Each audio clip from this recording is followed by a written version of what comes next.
फुकट जराशी गोड फिरता फिरता तंद्रीत हरवले मी गर्दीत कुणी मेल्यानं मारला ग पटवारा आधी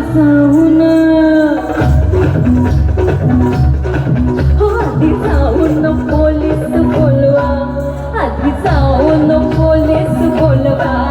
मग खुशाल पतंग उडवा मला फिरती झुल्या